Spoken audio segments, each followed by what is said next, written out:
हाय मु Akanksha and welcome to my channel my kitchen my story. देखी तो सारे कि आज फुल वीडियो रे बनुची कानिका हेले किछि रेसिपी केवल खाद्य नुहे जेमिति सब ओडियांक पई आम महाप्रसाद ये हेला हमर भक्ति परंपरार प्रतीक। सत एया जे जेते चेष्टा कले भी से महाप्रसादर स्वाद आउ अनुभवर पाखापाखि पहुँचवा भी कष्ट हेले महाप्रभुଙ୍କ आशीर्वाद सह मु आज बहुत श्रद्धारे बनैछि तांकर दिव्य भोग कानिका। मुझे गोटे कप प्लस 1/4 कप अरुआ चाउल नहीं आपण चाहिए गोविंद भोग चाउल किंबा भल बासमती चाउलर भी यूज करें। चाउल को भल भाव में 2-3 थर धोई रखिदे गोटे कप आउ 1/4 कप चाउल पाई पानी दरकार हम 2.5 कप बा 2.5 कप जेहेतु मु माटी पात्र रे बनैबी सेतिपई एक्स्ट्रा 1/4 कप पानी नहीं। जदि नॉर्मल स्टील किंबा नॉन स्टिक रे बनाउछन्ते तेबे चाउलर 2 गुणा पानी माने गोटे कप चाउल पाई 2 कप पानी। कानिका बनवाई बाकी जिनिस भी मुझे आसेम्बल कर रखिदे कि छोट छोट काटिकी नड़िया पीस किछि काजू किसमिस आउ 2टा तेजपत्र तापर दरकार आमर गुंड मसला पाई गोटे चामच जीरा 10-12टा गोलमरीच गोटे अलैच 2टा गुजराती 4-5टा लवंग किछि दालचीनी आउ जायफल टिके एटी दालचीनी टिके अधिका नेबे बाकी मसला कंपेयर रे आउ जायफलर अमाउंट गोटे गोटा जायफलर 1/4 रु भी कम नेले हब। गुड़ नहीं 1/2 कप निजर स्वाद हिसाब रे 1/2 कप रु 3/4 कप जाए गुड़ नहीं पारे। तापर दरकार 3 ରୁ 4 चामच देसी घी जहाँ जहाँ दरकार था सबको मुझे एकाठी रखिदे। एबे जहाँ सब गोटा गरम मसला नहीं ताकू हेमदस्तारे दरदरा कुटिकी नहीं। कानिका बनवाई आवश्यक सामग्री एबे रेडी। एबे बनवा स्टार्ट करवा कानिका। मुझे माटी हांडी रे बनाऊँगी। हांडी अल्प गरम हो गले देछि सेथिरे 2 ରୁ 3 चामच घी हल्का गरम थिबा टाइम रे ही ऐड करिछि तेजपत्र आउ नड़िया पीसेस। घी बेसी गरम हेले जली जिवो तो अल्प गरम टाइम रे ही नड़िया आउ तेजपत्र पकेइकी भाजी नेछि। नड़िया को 1 मिनिट भाजिला परे पकेइछि काजू किसमिस सबको लो फ्लेम रे आउ 1 मिनिट पई भाजी नेछि।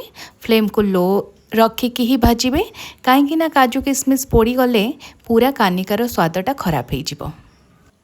2-3 मिनिट रे काजू किसमिस और नड़िया जेतिकी दरकार भल भाव में भाजी हो। यही समय घीर सुगंध सह काजू और नड़ियार हल्का सोनेरी रंग देखिले ही बुझीहेब जे कानिकार स्वाद केते सुंदर हबाकू जाउछि। एबे ऐड करिछि धोईकी रखिथिबा चाउल को एगेन लो फ्लेम रे 2 ରୁ 3 मिनिट घीरे भाजी नहीं। यही छोट स्टेपटा बहुत जरूरी आउ एइथिपाई ही कानिकार टेक्सचर बहुत सुंदर आसिबो। एबे पकेइछि हल्का स्वाद हिसाब रे लुण मुझे प्राय आधा टीस्पून लुण व्यवहार करिछि। लुणर परिमाण बेसी देइनी कारण कानिकार मुख्य स्वाद आसे गुड़ आउ घीरु। देखंतु एबे चाउलरू प्राय सब मॉइस्चर सुखी जाइछि। एही समय रे मु मापी रखिथिबा पानी को दे देउछि। पानी देबा परे बहुत जोरे नुहे धीरे धीरे गोटे थर मिसेई नबा आउ तापर एथिरे पकेइबा कुटिकी रखिथिबा गरम मसला सबको। एक्चुअली सत हैला जे एही मसलार बास्ना ही जे कानिका को बाकी साधारण मीठा भातटू अलग कर दिए। जितेबाला घी यही कुटा मसला और चाउलर सुगंध एकाठी मिसी जाए सेतेबेले सतरे महाप्रसादर कथा मन पड़ जाए।